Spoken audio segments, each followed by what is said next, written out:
Ada sesuatu yang diam namun selalu hadir, tak terlihat namun tak pernah absen, kesadaran.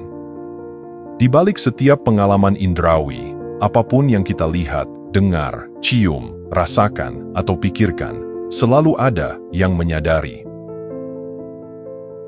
Kita sering mengira bahwa kita adalah tubuh ini, atau pikiran ini, atau perasaan yang datang dan pergi. Tapi kalau diperhatikan lebih dalam, ada sesuatu yang lebih halus, lebih awal, lebih mendasar dari semua itu. Kesadaran yang menjadi latar dari segala pengalaman. Bayangkan mata melihat langit senja, warna oranye keemasan menyapa retina. Tapi apakah hanya mata yang melihat? Ataukah ada sesuatu yang menyadari bahwa melihat sedang terjadi? Begitu pula saat mendengar gemericik air atau mencium aroma hujan pertama. Di balik semua itu, selalu ada aku yang mengalaminya. Namun aku ini bukan ego, bukan narasi tentang diri, bukan pula suara di kepala. Ia adalah kesadaran murni yang menjadi wadah bagi semua rasa. Latihan paling awal dan juga paling penting adalah mulai menyadari bahwa ada yang menyadari. Saat melihat, sadari bahwa aku sedang melihat. Saat mendengar, sadari bahwa ada yang mendengar melalui aku. Kesadaran ini tidak menilai, tidak mengomentari, ia hanya hadir. Dan justru dalam kehadiran itulah, kita menemukan diri sejati kita, bukan sebagai pelaku, tapi sebagai yang memungkinkan pengalaman itu terjadi. Menyadari diri sebagai kesadaran adalah seperti pulang ke rumah yang tak pernah benar-benar kita tinggalkan. Kita hanya lupa bahwa rumah itu ada. Saat kita kembali ke titik ini, seluruh hidup mulai terlihat berbeda. Kita tidak lagi menjadi gelombang yang terombang-ambing, tetapi lautan yang memeluk semuanya dalam diamnya.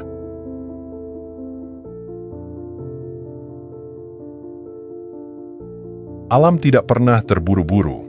Ia tidak menuntut, tidak menghakimi, tidak menyuruh kita menjadi siapapun. Ia hanya ada, dengan kehadiran penuh yang jujur, tanpa topeng. Karena itulah, alam menjadi guru kesadaran yang paling setia. Ia tidak mengajar lewat kata-kata, tapi lewat keberadaannya yang hening dan utuh. Cobalah duduk di bawah pohon, dengarkan suara angin yang menyisir dedaunan, suara burung yang menyapa pagi, atau desiran air yang mengalir pelan. Rasakan getaran lembut dari semesta yang berbicara tanpa suara.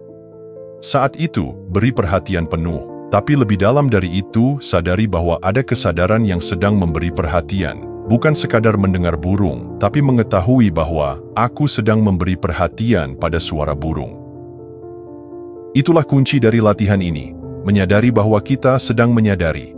Disitulah celah kecil terbuka, celah menuju keheningan batin yang begitu luas, namun begitu dekat. Celah ini bukan tempat yang harus dicapai, melainkan ruang batin yang senantiasa tersedia jika kita hadir sepenuhnya. Alam tidak hanya memperindah dunia luar, tapi juga membuka pintu ke dalam dunia yang tak kasat mata. Dunia di mana kita menyadari bahwa kita bukan hanya bagian dari kehidupan, tetapi kehidupan itu sendiri yang tengah menyadari dirinya. Dan dalam kesadaran itu, kita tidak lagi merasa terpisah dari burung, pohon, langit, atau bumi. Semuanya adalah gema dari satu kehadiran yang sama. Latihan ini sederhana, namun mendalam. Ia tidak meminta kita pergi ke gunung atau hutan. Alam bisa berupa suara hujan di jendela, sinar pagi yang menyentuh wajah, atau aroma tanah yang lembab. Yang penting bukan objeknya, tapi kesadaran yang hadir saat kita mengalaminya.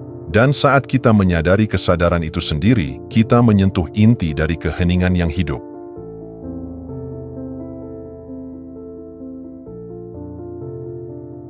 Ada momen-momen langka dalam hidup ketika segalanya terasa begitu hidup dan nyata. Saat itu, tidak ada satupun indera yang tertinggal. Mata melihat, telinga mendengar, kulit merasakan angin, hidung mencium aroma rumput, lidah menangkap sisa rasa kopi pagi, semuanya hadir dalam satu kesatuan yang utuh, bukan dalam kilasan yang terpisah, tapi dalam pelukan kesadaran yang menyeluruh. Di saat seperti itu, dunia tidak lagi terlihat biasa. Daun bukan hanya daun, tapi mahakarya dari keberadaan itu sendiri. Setiap warna lebih dalam, setiap suara lebih jernih, setiap sensasi lebih hidup. Bukan karena dunia berubah, Tapi karena kita benar-benar hadir, kita membuka gerbang penuh dari kesadaran, tanpa disadari telah menyingkap keajaiban yang selalu ada, namun sering kita abaikan. Namun, bahkan dalam kelengkapan itu, dengan semua indera menyala bersamaan, masih ada sesuatu yang lebih dalam, lebih hening. Di balik seluruh tarian pengalaman, ada titik yang tak bergerak. Titik ini tidak melihat, tidak mendengar, tidak mencium, tidak merasakan, namun tanpanya, semua itu tidak akan mungkin terjadi. Itulah kesadaran murni, ia tidak berubah, meski dunia terus bergerak. Kesadaran ini seperti langit, sementara semua pengalaman hanyalah awan yang berlalu. Kita bisa menikmati keindahan awan, tetapi tidak melupakan langit tempat awan itu berada. Dan saat semua indera bekerja dalam satu irama, kita seperti melihat kehidupan menari di atas permukaan cermin yang tenang, dan menyadari bahwa kita bukan hanya penonton, tapi juga cermin itu sendiri.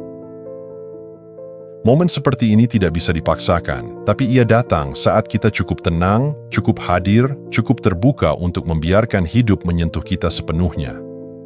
Dan ketika itu terjadi, kita tidak lagi merasa sebagai seseorang yang mengalami dunia, tetapi sebagai kehadiran yang menjadi tempat pengalaman itu terjadi.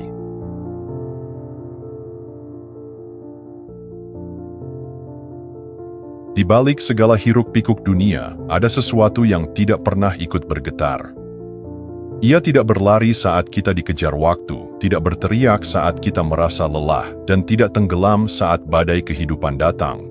Ia hanya diam, namun bukan diam yang kosong, melainkan diam yang hidup, diam yang penuh. Itulah keheningan batin, dan dari sanalah kedamaian sejati memancar. Ketika kita mulai menyadari diri sebagai kesadaran, bukan hanya tubuh atau pikiran, kita mulai menyentuh pusat ini. Di sana, tidak ada pencapaian yang harus diburu, tidak ada kegagalan yang harus disesali, tidak ada topeng yang harus dipertahankan. Yang ada hanyalah ada. Keberadaan yang utuh tanpa embel-embel. Keheningan ini bukan berarti tidak ada suara, melainkan ruang batin yang tidak terusik oleh apapun yang muncul dan pergi. Dalam pengalaman mendalam ini, identitas personal mulai memudar, bukan hilang dalam arti kehilangan jati diri, tetapi larut dalam kesadaran yang lebih luas. Aku sebagai konsep melebur ke dalam kehadiran yang tak terbagi. Kita tidak lagi merasa sebagai sosok terpisah yang mengamati dunia, melainkan sebagai keberadaan itu sendiri, tanpa nama, tanpa bentuk, tapi sangat nyata. Itulah mengapa banyak tradisi spiritual menyebut titik ini sebagai pulang. Karena saat kita menyatu dengan keheningan ini, kita merasa tidak sedang mencari apa-apa, tidak lagi merasa terasing. Seolah kita kembali ke sesuatu yang sudah sangat akrab, namun selama ini tertutup oleh kebisingan pikiran dan identifikasi yang sempit. Keheningan batin bukan tujuan, tapi fondasi. Dari sanalah semua tindakan sejati lahir. Keputusan menjadi jernih, reaksi berubah menjadi respons, dan hidup tidak lagi dijalani dengan ketegangan, melainkan dengan kejernihan. Dan yang paling indah, keheningan ini selalu tersedia. Ia bukan hadiah dari luar, tapi rumah yang selalu menanti kita untuk kembali.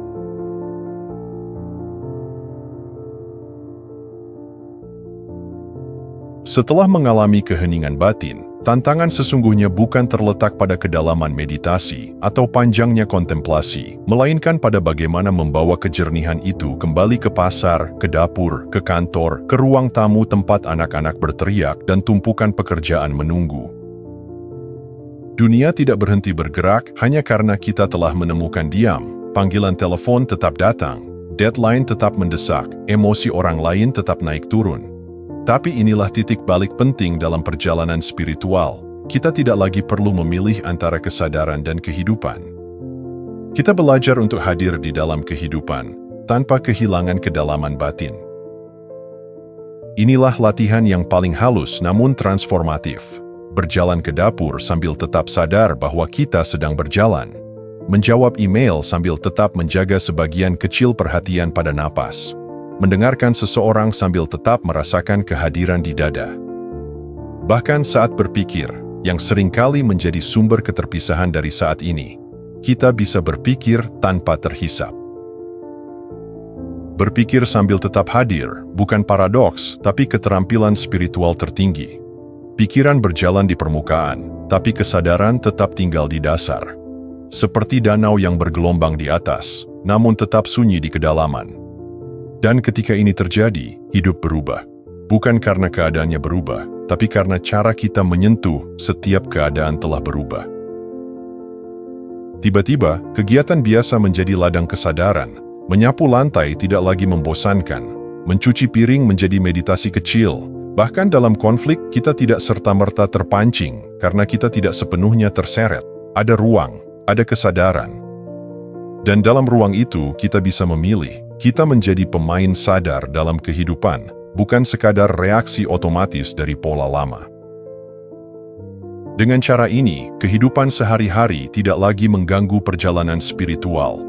Justru ia menjadi medan latihan yang paling nyata dan mulia, tempat di mana keheningan menemukan tubuh dan kesadaran menemukan bentuknya dalam tindakan.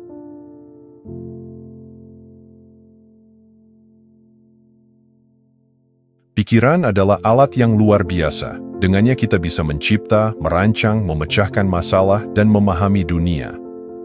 Namun, pikiran juga bisa menjadi penjara. Ia bisa mengulangi luka lama, menciptakan ketakutan akan masa depan, dan membentuk narasi tentang diri yang tidak selalu benar. Disinilah penderitaan dimulai, bukan dari pikiran itu sendiri, tapi dari ketidaksadaran terhadapnya. Banyak orang hidup seolah-olah mereka adalah pikirannya, padahal pikiran hanyalah satu lapisan dari pengalaman manusia. Ada yang lebih dalam, lebih luas, dan lebih tenang, yaitu kesadaran itu sendiri. Saat kita mulai melihat pikiran, bukan lagi menjadi pikiran, jarak suci pun tercipta. Dalam jarak itu, ada kebebasan. Kita tidak lagi langsung percaya pada setiap cerita yang diceritakan oleh kepala kita sendiri. Pikirkan ini, saat hujan turun, langit tidak menjadi hujan, langit tetap langit. Demikian pula, saat pikiran datang dan pergi, kesadaran tetaplah kesadaran. Ia hanya mengamati, tidak menolak, tidak melekat. Dan pengamatan yang tenang ini membawa keajaiban. Pikiran yang tadinya kacau mulai mereda. Masalah yang tadinya terasa besar, mengecil. Drama internal menjadi cerita biasa, yang bisa dilihat dengan senyuman kecil. Latihannya sederhana tapi mendalam. Setiap kali pikiran muncul, alih-alih larut, kita hanya mengamati. Oh, ini pikiran tentang masa lalu.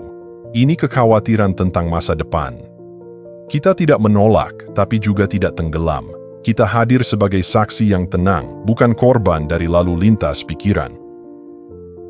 Dalam kondisi ini, ketenangan bukan datang karena pikiran berhenti, tapi karena kita tidak lagi diombang-ambingkan olehnya.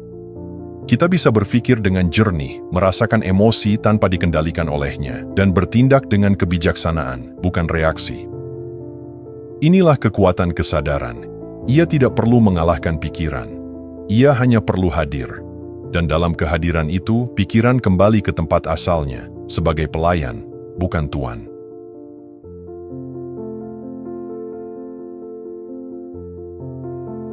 Dalam keheningan yang mendalam, ada momen langka, namun sangat nyata, di mana rasa aku perlahan menghilang. Bukan karena hilang kesadaran, justru sebaliknya, karena kesadaran menjadi begitu murni, begitu utuh, sehingga tak lagi terikat pada nama, cerita, sejarah, atau ambisi. Yang tersisa hanyalah hadir. Di titik ini, kita tak lagi merasa menjadi pria atau wanita, tua atau muda, sukses atau gagal.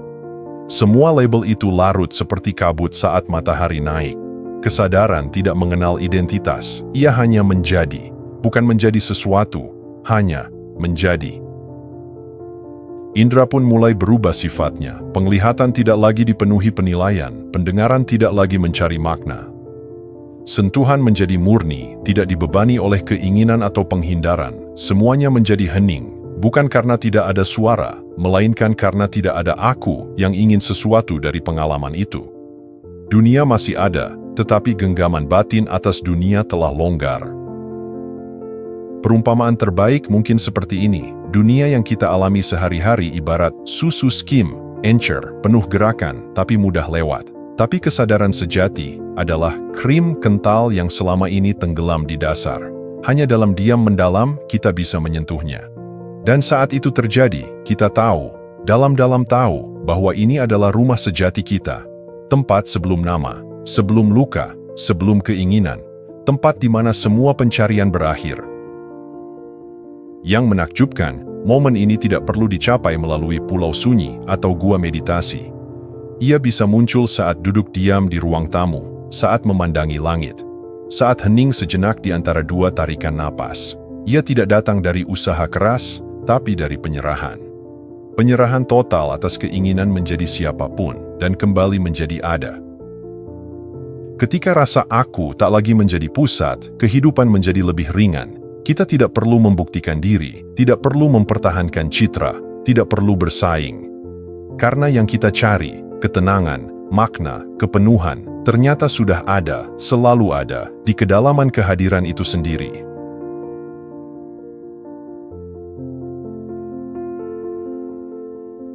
Dalam perjalanan batin yang mendalam, ada dua tahap kesadaran yang sering muncul sebagai puncak pencapaian spiritual, samadhi dan sahaja samadhi. Keduanya bukan teori, bukan konsep untuk dimengerti oleh pikiran, melainkan realitas yang bisa dialami langsung ketika seseorang menyelam cukup dalam ke dalam dirinya. Samadhi adalah kondisi di mana kesadaran sepenuhnya tenggelam dalam keheningan. Tidak ada pikiran, tidak ada gerakan, tidak ada objek.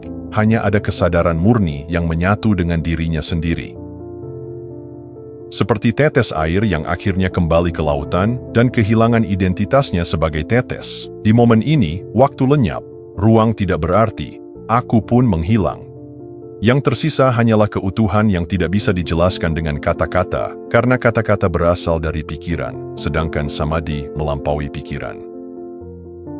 Namun samadhi bukan tujuan akhir, ia adalah istirahat suci, tempat kita menyadari esensi kita, tapi hidup terus berjalan. Dan disinilah muncul tahap berikutnya, yaitu sahaja samadhi. Jika samadhi adalah diam dalam gua batin, maka sahaja samadhi adalah membawa keheningan itu keluar ke pasar. Ia adalah kondisi di mana kesadaran tetap utuh, bahkan saat kita menyetir mobil, bekerja, berbicara, atau mendengarkan musik. Tidak ada lagi perbedaan antara meditasi dan aktivitas. Seluruh hidup menjadi meditasi. Seluruh hidup menjadi kehadiran. Dalam sahaja samadhi, seseorang bisa menanggapi dunia tanpa kehilangan pusat diamnya. Tidak lagi reaktif, tapi responsif. Tidak lagi terseret emosi, tapi menyaksikan emosi datang dan pergi seperti awan di langit. Dunia tidak lagi menjadi gangguan, melainkan taman tempat kesadaran bermain.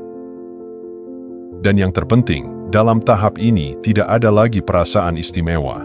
Tidak ada ego yang berkata, aku telah mencapai pencerahan, karena bahkan gagasan itu terasa berat. Yang ada hanyalah hidup yang mengalir dengan alami, seperti sungai yang tidak membanggakan kejernihannya. Ia hanya mengalir, diam-diam memberi kehidupan. Inti dari kedua tahap ini bukanlah melarikan diri dari dunia. Justru sebaliknya, menghidupi dunia dengan kesadaran yang stabil, menjadi hening di tengah hiruk-pikuk, menjadi terang di tengah bayangan, menjadi utuh di tengah serpihan.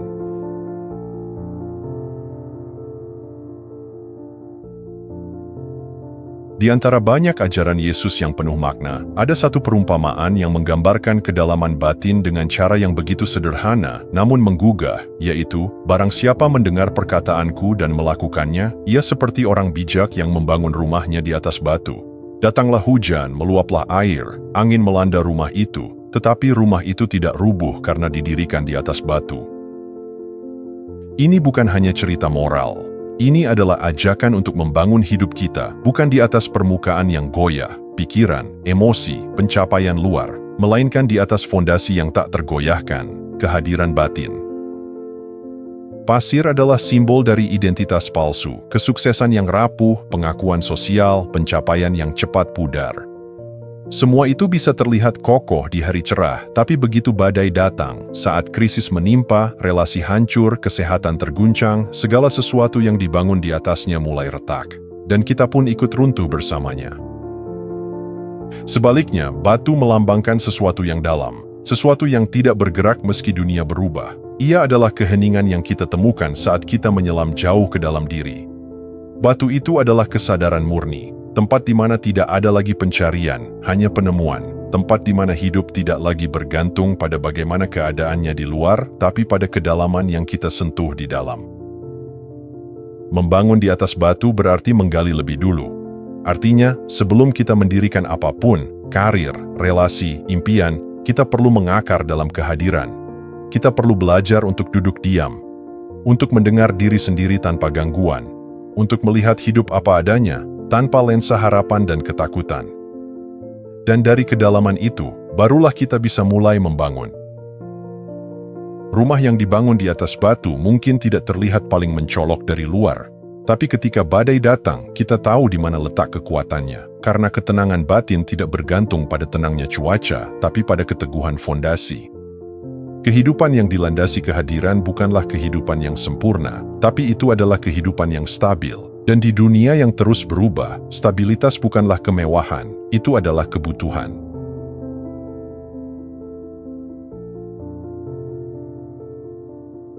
Pada akhirnya, perjalanan kesadaran membawa kita ke titik transformasi terdalam, yaitu hidup dari dalam keluar.